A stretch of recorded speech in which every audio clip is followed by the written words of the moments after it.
So hi guys, and welcome back to my channel. My name is Monica, and we said in this channel we talk about money, we talk about hustles, we talk about investment, and today we are doing one of them. So if guys you haven't subscribed yet to my channel, make sure you subscribe and give it a thumbs up, and I'll appreciate much. So in our today's video, I'll be talking about the requirements or what an academic writer needs for their work to be complete. And there are several things that an academic writer requires, and the first one needs to understand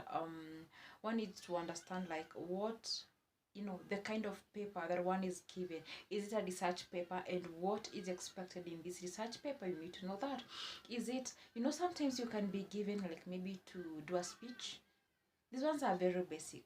Like we did them. What is usually required in a speech? Someone might even request you to do, an email. What is required in an email? There's those specific requirements. You should know about them. Again, something else is about pages.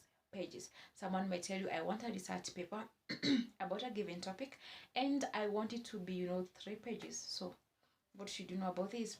In academic writing, the pages are usually, we usually refer to a page in terms of the number of words. So usually it's between 275 to 300 words, and this makes a 1 page. So if you're given 5 pages, you do the calculations and you get the answer. Then the other thing you need to do as an academic writer is, once given the topic, you need to go and research. You need to go to the Google research, and after understanding the content, paraphrase it. After understanding, no, I wouldn't. You go to the Google after understanding, or Google, or the books or wherever you go. After understanding the topic of discussion, write down or type down what you have understood. Yeah. Then the other thing is about you need to have good knowledge of MS Word. You can type, you can understand the features in MS Word. That one is very common, and also sometimes, but these ones are not very common, you might be required to have the knowledge of Excel and PowerPoint presentation. But the very basic one that you must know how, to maneuver through it is the MS Word. Yeah, because this is where, this work involves, it's more of research, and it being a research, you'll be required, to type down, or giving stories or whatever, or writing essays and the like, which you do it on MS Word. Then the other thing is proper grammar and punctuation. English is not our native language, but we can always, try to give the best as we can. So after you write down your work, make sure, you proofread your work. Getting, after proofreading your work, make sure, those sentences, they are grammatically correct. And again, avoid, the long sentences, because once you have the long sentences, there are high chances of you making so many grammatical mistakes. And apart from, grammar, we also need to consider, the punctuations. I know it's a bit of a challenge, but yeah, we can always try to, punctuate correctly, and I know we can do this. And again, on after you are done with, your work is done, and now you are proofreading and you have punctuated correctly, you can always use, Grammarly, because it helps you in, improving what, so it helps you in your grammar and punctuation. So you can always use Grammarly because it's great on this. And I think I'll also do a video showing you how you can use Grammarly to improve correcting the mistakes that you might have done, and sometimes you might not know it's a mistake. Yeah. The other thing is, it's always good to avoid repetition of words. Sometimes, since we don't use English every day, sometimes we tend to use a particular word now and then from one sentence. Again, you still repeat it, and when you notice like you have this issue, you can always try to use the option of synonym. Name, by the way, synonym really helps because sometimes you are not sure what, what is the synonym of, and you keep on repeating the same word. And so with this, it helps you to get variety of words rather than keep on repeating the same word now and again. Then the other thing, we need to understand how should be our paper be formatted. And I think I will do a video on this, on formatting a paper, but there are some of the basic requirements on formatting a paper. Like for example, it's a requirement for you, although it depends on the kind of a paper that you're doing. You're required maybe to have, like, Times New Roman, font 12, double spacing, and sometimes they might require you to do a single spacing. And on this issue of spacing, your employer might ask you to do single spacing. Single spacing, it means it counts a double of words. Someone might tell you, like, I want you to do a 1 page single spaced. What does this mean? If their page, they count it in terms of 275 words, it will be 275 times 2 for you to account for 1 page. Get this correct.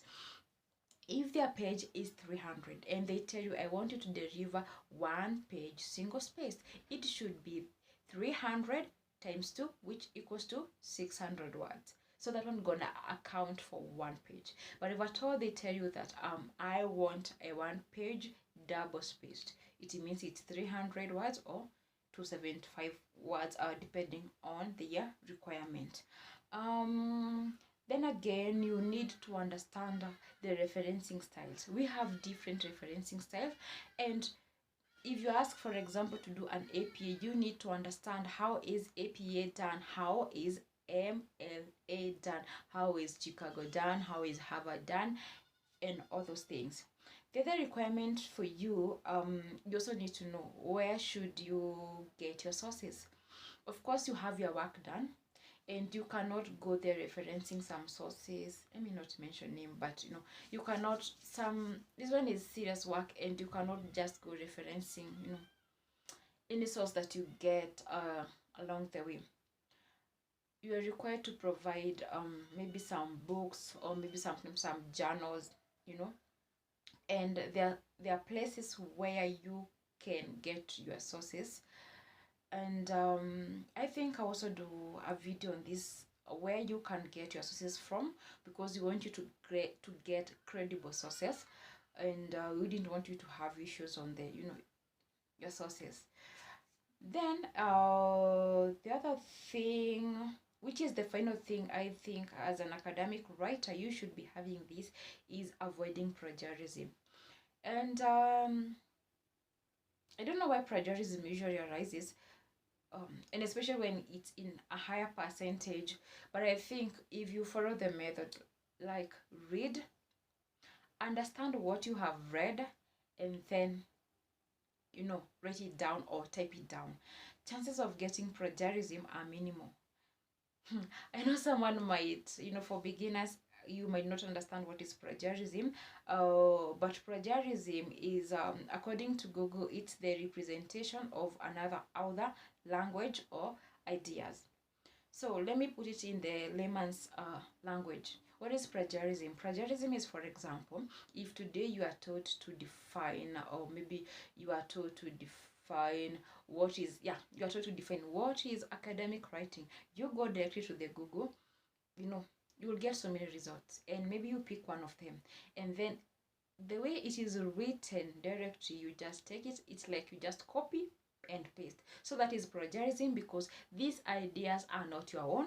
You took another person or another author's idea and you tend to phrase it as your own. This one should not be the case, and should never be the case. So always try to read, understand, and then write. What have you understood? You type it down.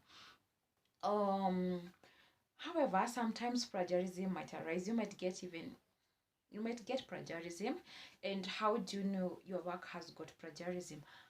I will do another video too, and I'm going to show you how you can check and see my work has plagiarism, and you cannot submit your work having plagiarism. And then after you get your work has plagiarism. How do you go about solving this issue?